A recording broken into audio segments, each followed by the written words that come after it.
Hi friend, আমি আব্দুল আলিম। আমি লেখাপড়া করছি প্রেসিডেন্সি ইউনিভার্সিটি গুলশান 2, ঢাকা, এবং আমি সিভিল ইঞ্জিনিয়ারিং ডিপার্টমেন্টের একজন স্টুডেন্ট। এবং আমি স্মরণ করছি আমার টিচারদেরকে। আমি গত টিউটোরিয়ালে যে বিল্ডিংটি করেছিলাম সেই বিল্ডিংটিতে আমি dead load, live load, earthquake load apply করেছিলাম। বাট এখন আমি বিল্ডিংটিতে উইন্ড লোড অ্যাপ্লাই করব এবং লোড কম্বিনেশন দিয়ে দেখব বিল্ডিংটি টিকে থাকে কিনা। আমি যে সাইজ এবং শেপের আমি কলাম এবং বিম এবং স্ল্যাবের যে সাইজ এবং শেপ দিয়েছি তার সাপেক্ষে এবং লোডের সাপেক্ষে এই সাইজ এবং শেপের বিল্ডিংটি টিকে থাকে কিনা। এখন আমি সফটওয়্যারটি ওপেন করি। সফটওয়্যারটি ওপেন হলো। আর বলে নিই, ইটাপ মূলত বিল্ডিংটি ডিজাইন পারপাসে ব্যবহৃত হয় এবং তাছাড়াও দেখা হয় বিল্ডিংটিতে যে সাইজ এবং শেপের কলাম বিম ইউজ করা হয় তার সাপেক্ষে আর্থকুয়েক এবং উইন্ডের সাপেক্ষে বিল্ডিংটি টিকে থাকে কিনা। যাই হোক, এখন আমি ডিফাইন যাব। ডিফাইনে গিয়ে আমি উইন্ড লোড অ্যাপ্লাই করব। এজন্য স্ট্যাটিক লোড কেজে ক্লিক করলাম। এখানে আমি উইন্ড লোড WX নামে একবার উইন্ড আসবে, WX ডিরেকশনে একবার আমি ওয়াই ডিরেকশনে, এদিকে ওয়াই ডিরেকশনে যে এখানে ওয়াই আছে আমি এখানে WX দিয়েছি। এখন আমি এখানে যেহেতু উইন্ড লোড অ্যাপ্লাই করবো এটা অবশ্যই উইন্ড এবং কোড হবে UBC 94। আমি এখানে UBC 94 এখানে আমি UBC 94 কোডটি অ্যাপ্লাই করব। এই কোডটি মোটামুটি UBC 94 কোডটি BNBC কোডের সাথে মেলে, তাই আমি এই কোডটি অ্যাপ্লাই করলাম।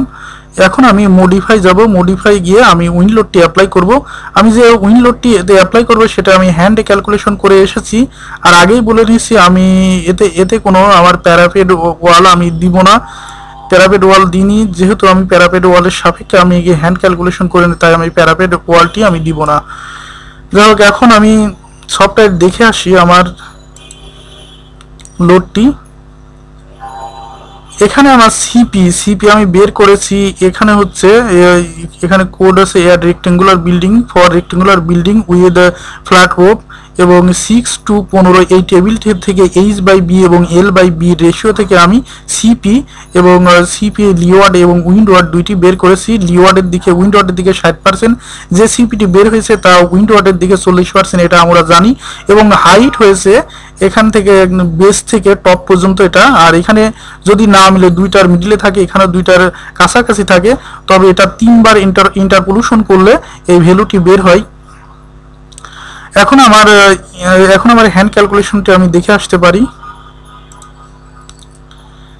এখানে hand calculation calculate the literal wind force on a typical form of a 10 storey building, storey height 10 feet এবং লেটারাল লোকেশন ঢাকা। এবং ফর এক্স ডিরেকশনে যখন বের করেছি, এদিকে এক্স ডিরেকশন আমার বিল্ডিংটির সাইজ, এদিকে একটা বারান্দা, এই বারান্দা সহ ধরতে হবে এক্স ডিরেকশনটি। এবং H/B 100/42.9166 যা হচ্ছে বির এই ডিরেকশনের এর উইড, এই যে এই পাশে আমি দিয়েছি। এবং L/B করেছি 1.537। L হচ্ছে H হচ্ছে আমার টোটাল হাইট 100 ফিট, যেহেতু 10 স্টোরি বিশিষ্ট, এবং বি এটা। এবং L/B, L হচ্ছে এটা যেদিকে উইন্ড আসে সেটা আমরা বি ধরি এবং অপোজিট ডিরেকশনটি আমার L ধরি, এই জন্য এটা করেছি। এবং অনুরূপভাবে এভাবে আমি ইন্টারপোলেশন করেছি। আমরা ইন্টারপোলেশন সবাই আমরা মোটামুটি জানি। ইন্টারপোলেশন করে আমার যে ভ্যালুগুলো এসেছে আমি ভ্যালুগুলো দেখতে চাই। 1.782 ইন্টারপোলেশন করে লিওয়ার্ড সাইড ওয়াল এবং লিওয়ার্ড এভাবে আমি বের করেছি। সরি, আমি একটি জিনিস ভুল বলেছি। এখানে আমার ইন্টারপোলেশন ভ্যালু 1.3076 এবং যার 60%, এখানে আপনারা দেখতে পাচ্ছেন 60% উইন্ড ওয়ার্ডের দিকে ধরে 0.7845 এবং 40% ধরে 0.52304। এই লোডগুলো আমি এখন অ্যাপ্লাই করব। এখন এখানে আমি উইন্ড ওয়ার্ডের ফোর্সটি ছিল 0.7854, আমি এই ফোর্সটি অ্যাপ্লাই করব 0.7854। এবং লিওয়ার্ডে যা 40% করে ফোর্স হয়েছিল 0.52304।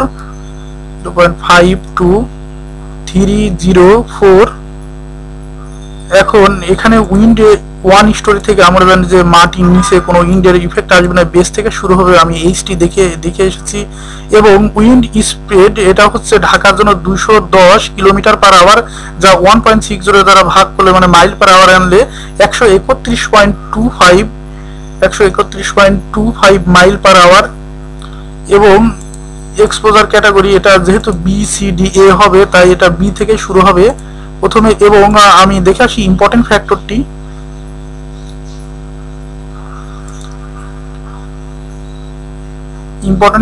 আমি দেখে আসতে পারি এখান থেকে। ইম্পর্টেন্ট ফ্যাক্টর এসেনশিয়াল ফ্যাসিলিটির জন্য 1.25, আমি যে বিল্ডিংটি ইউজ করেছি তার এসেনশিয়াল ফ্যাসিলিটি 1.25 ইম্পর্টেন্ট ফ্যাক্টর।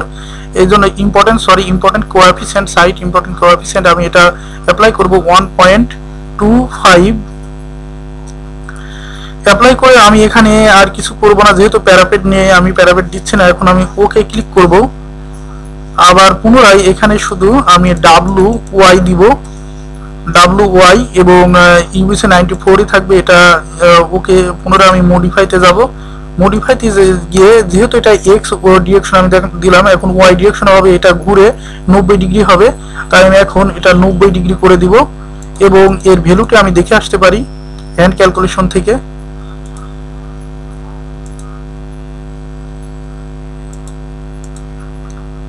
এটা হ্যান্ড ক্যালকুলেশনে এটা হচ্ছে আমি এখন দেখতে পাচ্ছি ওয়াই ডিরেকশন উইন্ড আসছে। এবং এল বি তখন বি হয়েছে 66 ফিট, আর এল হয়েছে তার অপোজিট ডিরেকশনে 42.9166। এবং এটা ইন্টারপোলেশন করে যে ভ্যালুগুলো পেয়েছি সে ভ্যালু হচ্ছে 0.9585। যেহেতু এটা একটি ভ্যালু, এটা খুব একটা 0.65, মানে একটি ভ্যালু ইন্টারপোলেশনের সাথে মিলে গেছে, তাই এটা একবার ইন্টারপোলেশন করেই হয়ে গেছে। 0.9585 এবং 0.639 আমি এটা এখন অ্যাপ্লাই করব। এখন আমি এখানে জাস্ট আমি ইন্টারপোলেশন ভ্যালুটি আমি অ্যাপ্লাই করব 0.9585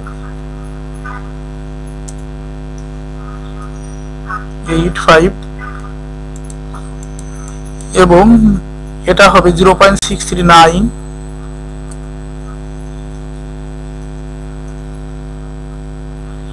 এবং এটা স্টোরি 1 থেকে শুরু হবে।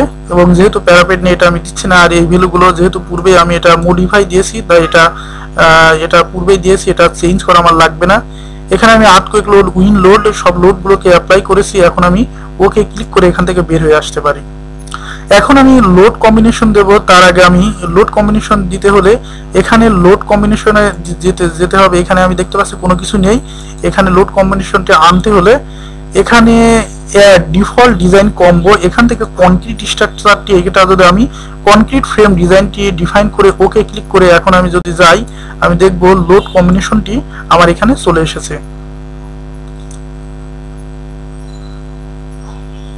এটা লোড কম্বিনেশন থাক। এখন আমি কোডটি ডিফাইন করে আসি। এর জন্য আমি অপশনে যাব, অপশন থেকে প্রিফারেন্স থেকে কনক্রিট ফ্রেম ডিজাইন, এখানে অবশ্যই ACI 38099 করে দিতে হবে। এটা ACI 38099 করে এই দিয়ে এটা আমি এই জন্য করলাম, এই কোডটি হচ্ছে BNBC কোডের সাথে মিলে। এখন আমি ওকে ক্লিক করে বের হয়ে আসব। এখন আমি কিছু কথা বলে নিয়ে আমি কেন লোড কম্বিনেশন দেব। লোড কম্বিনেশন দিয়ে লাভটাকে মানে শুধু dead load, live load, earthquake এবং উইন্ড লোড সমস্ত লোড দিয়ে বিল্ডিংটি ডিজাইন করলেই তো হয়ে যায়। এখন সমস্ত যে লোড আমি দিব, আমরা জানি যে পৃথিবীতে মানে আমরা সাধারণত দেখে থাকি একসাথে আর্থকুয়েক এবং উইন্ড আসে না, আর সেটা যদি আসে সেটা এক্সট্রিম কেস, তখন বিল্ডিংটি টিকে থাকবে না। এবং সেটি যদি সবগুলো লোডের সাপেক্ষে আমরা বিল্ডিং ডিজাইন করি, তবে বিল্ডিংটি আনইকোনমিক্যাল হবে। আমরা ইঞ্জিনিয়ার, আমরা বিল্ডিংটি যত ইকোনমিক্যাল করতে পারি। যাই হোক, এখন আর্থকুয়েক আর উইন্ড আমি যে কোনো একটি দিলে তো হয়। আসলে আমি জানি না বিল্ডিংটিতে আর্থকুয়েক বেশি আসবে না উইন্ড বেশি আসবে। এখন এই জন্য মূলত লোড কম্বিনেশন দিয়ে থাকি dead load plus live load plus earthquake load, অথবা কখনো dead load plus live load অথবা উইন্ড লোড। এই লোডগুলোর সাপেক্ষে যেটা বেশি হবে সেটা সাপেক্ষে আমরা বিল্ডিং ডিজাইন করে থাকবো। এই জন্য আমরা মূলত বিল্ডিংয়ে লোড কম্বিনেশন অ্যাপ্লাই করে থাকি। এই আর্থকুয়েক এবং উইন্ডই মূলত উইন্ডের জন্য মূলত আমরা কলামে স্টিল ইউজ করে থাকি। আমরা জানি কলাম একটি কম্প্রেশন মেম্বার, তবুও কলাম স্টিল ইউজ করে থাকি। কম্প্রেশন তো শুধু ডেড লোড লাইভ লোড নেয়, কিন্তু যখন আর্থকুইক এবং উইন্ড আসে তখন হচ্ছে কলামে টেনশন চলে আসে, সাডেনলি টেনশন চলে আসে। এই টেনশন ঠেকানোর জন্য আমরা মূলত কলামে স্টিল ইউজ করে থাকি, মানে বেন্ডিং ঠেকানোর জন্য। এখন আমি ডিফাইনে যাব। ডিফাইন থেকে লোড কম্বিনেশন, এই লোড কম্বিনেশন এখানে 26টি কম্বো আছে। ACI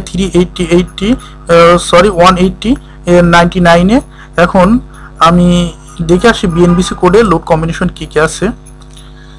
বিএনবিসি কোডে এটা হচ্ছে বিএনবিসি কোডের এখানে লোড কম্বিনেশন হয় রিইনফোর্সমেন্ট কনক্রিট এবং মেসোনারি স্ট্রাকচার। যেহেতু আমার রিইনফোর্সমেন্ট কনক্রিট মেসোনারি স্ট্রাকচার, এখানে এইচ নামে একটি load due to weight and lateral pressure of soil and water in soil, এবং এইচ হচ্ছে শ্রিঙ্কেজ ফ্যাক্টর মূলত এটা বলা হয়, এবং ক্রিপ কম্প্রেশন ম্যাটেরিয়াল। এই এস লোডকে মূলত শ্রিঙ্কেজ ফ্যাক্টর নামেই পরিচিত। যাই হোক, আমি শ্রিঙ্কেজ ফ্যাক্টর এবং এইচ লোডের সাপেক্ষে বিল্ডিংটি ডিজাইন করছি না, তাই এই দুটি লোড কম্বিনেশন থেকে বাদ যাবে। এই জন্য 1.4 dead load, 1.4 dead load, 1.7 live load, এবং এই লোডের সাথে যেহেতু শ্রিঙ্কেজ ফ্যাক্টর আছে এবং এই লোডটি পুনরায় এখানে একটি আছে, তাই এই লোডটি নেওয়া হবে না। এই লোডটি দিয়ে আবার করা হয়, এই লোডকে ভাঙলে আমরা আবার 8টি লোড পাবো। যেহেতু 0.9 ডেড লোড, 1.3 উইন লোড অথবা 1.1 earthquake load into 1.3 win load, আবার আর্থকুইক লোড উইন লোডকে আবার ভাঙলে WX WY এবং -WX -WY, এটা থেকে 4টা, এটা থেকে 8টা, মানে এই লোড থেকে 8টা। অনুরূপভাবে এখান থেকে একটি লোড বাদ দেওয়া হবে, এইচ লোড এবং এফ লোড বাদ দিয়ে এটা থেকে আবার 8টা লোড সৃষ্টি হবে। আমি দেখে আসি আমার হ্যান্ড ক্যালকুলেশনটিতে। এটা মূলত আমার বিএনবিসি লোড কম্বিনেশন, যা আমি ওখান থেকে নিয়ে ভেঙে আমি এই ভ্যালুগুলো লিখেছি। এখন এই ভ্যালুগুলোকে আমি দেখতে পাচ্ছি 1.4 ডেড লোড, এগুলো ঠিকই আছে, বাট এগুলো ইনটু আকারে আছে। জাস্ট এগুলো আমি গুণ করে ক্যালকুলেশন করে আমি এই ভ্যালুগুলো ভেঙে রেখেছি। এগুলো আপনারা ইচ্ছা করলে এখান থেকে লিখে রাখতে পারেন। এগুলো প্রত্যেকটির সাথে প্রত্যেকটা আমি গুণ করে এই ভ্যালুগুলো পেয়েছি। এখন এই কোডগুলো মূলত আমি যে ACI 18099 ইট্যাবে ক্যালকুলেশন করব, ইট্যাবে আমি ডিফাইন করে দেব। সেই কোডের সাথে মূলত ACI এই 18টি কোডের মধ্যে 8টি কম্বো মিলে না, সেগুলো হচ্ছে 7, 8, 9, 10 এবং 19, 20, 21, 22। এই 8টি বাদে বাকি কম্বোগুলো মিলে, এগুলো আমি ইটার থেকে ক্যালকুলেশন করে একটি একটি করে মিলিয়ে তারপর আমি এই 8টি কম্বো বাদ দিয়েছি। মূলত এই কম্বোগুলো রেখে এবং বাকি 8টি কম্বো বাদ দিয়েছি। আপনারা ইচ্ছে করলে এই কম্বোগুলো এই ইটার থেকে মিলিয়ে নিতে পারেন এবং এর সাথে দেখবেন বাকি 8টি কম্বো মিলবে না। এখান থেকে আমি 7 ডিলিট করব, 8 ডিলিট করব, 9 ডিলিট করব, 10 ডিলিট করব এবং 19 ডিলিট করব, 20 ডিলিট করব, 21 ডিলিট করব, 22 ডিলিট করব। আর লোড কম্বিনেশনগুলো আমি মূলত এভাবে দেখেছি। এখানে একটি ক্লিক করে এখানে আমি লোড কম্বিনেশনগুলো আমি ওখানে দেখেছি 1.4 ডেড লোড, আবার এখানে দ্বিতীয় নাম্বার কোডটি এই যে 1.4 ডেড লোড, 1.7 লাইভ লোড। এভাবে আমি প্রত্যেকটি লোডটা আমি মিলিয়ে এই লোডগুলো তো মূলত করেছি। এখন আমি লোডগুলো দিলাম, বাট আমি যদি বিল্ডিংটি ডিজাইন করতে চাই প্রতিটি লোড আমার একবার করে দেখা লাগবে কোন লোডের জন্য আসলে বিল্ডিংটি ম্যাক্সিমাম, যেমন ম্যাক্সিমাম মোমেন্ট, ম্যাক্সিমাম শেয়ার দেখবো। এর জন্য আমি একটি কাজ করে নিতে পারি, এখানে আমি ENV করে দেব। আর ENV সাপেক্ষে বিল্ডিংটি ডিজাইন হবে ENV লিখে, এবং ENV আমি যেহেতু এটা সাপেক্ষে ডিজাইন করব ডি উল্লেখ করে দিলাম যাতে আমার বুঝতে সুবিধা হয়, এবং এটা ENV করে দিয়ে এখানে আমি এই লোডগুলো 18টি লোড আমি এখানে যোগ করে দিব। কম্বো 1, কম্বো 2, 18টি কম্বো আমি যোগ করব, 18টি লোডের কম্বো 3। এভাবে আমি এই যা কম্বোগুলো আছে সব কম্বোগুলোকে আমি যোগ করে দেব। কম্বো 5, এভাবে সমস্ত কম্বোগুলো এখানে আমি 18টি কম্বো যোগ করে দিয়েছি। তবে আমি ডিলিট করলাম 7, 8, 9, 10, 19, 20, 21, 22 এবং এর ফ্যাক্টর 1। এই কম্বোগুলোর সাপেক্ষে যেহেতু এর মধ্যে একটি ফ্যাক্টর আছে, সেহেতু আবার নতুন করে পুনরায় আমার ফ্যাক্টর দেওয়ার কোনো দরকার নেই। আবার এখানে মাস্ট অবশ্যই শুড বি মানে ENV হতে হবে, যেহেতু আমি ENV করব। আমি যখন দেখব এই কম্বোগুলোর সাপেক্ষে ম্যাক্সিমাম লোড এর সাপেক্ষে বিল্ডিংটি মূলত ডিজাইন হবে। এখন আমি জাস্ট এখানে ওকে ক্লিক করব। এখানে আমি ENVটি যোগ করে দিয়েছি। আর আমি আজকের টিউটোরিয়ালে ফুটিং ডিজাইন করছি না, তাই ফুটিং ডিজাইনের কম্বোগুলো আমি অ্যাড করছি না। যেহেতু আমি বিল্ডিংটি চেক করছি যেদিনকে, এর পরবর্তী টিউটোরিয়ালে আমি ফুটিং ডিজাইন করব সেদিনকে, তখন আমি ফুটিং ডিজাইনের কম্বোটাই অ্যাড করব। যাই হোক, এখন আমি ওকে ক্লিক করি। আমি বিল্ডিংতে লোড কম্বিনেশন সবকিছু, load combination, dead load, live load সবগুলোই দিয়েছি, বাট একটি জিনিস দিনে ডায়াফ্রেম না দিলে বিল্ডিংটিতে উইন্ড লোড কখনো আসবে না। তাই আমি এটা সিলেক্ট করে এখানে কন্ট্রোল কে দিয়ে অল সিলেক্ট করলাম। এখন আমি অ্যাসাইনে যাব, অ্যাসাইন থেকে শেল এরিয়া, এখান থেকে ডায়াফ্রেম এটা ক্লিক করে ক্লিক করে ওকে ক্লিক করব। এখান থেকে আমার ডায়াফ্রেম হয়ে গেল। আবার পুনরায় পূর্বের ন্যায় দেখতে চাইলে এখানে গিয়ে এক্সট্রুড ভিউ দিয়ে ওকে ক্লিক করে বের হয়ে আসতে পারি।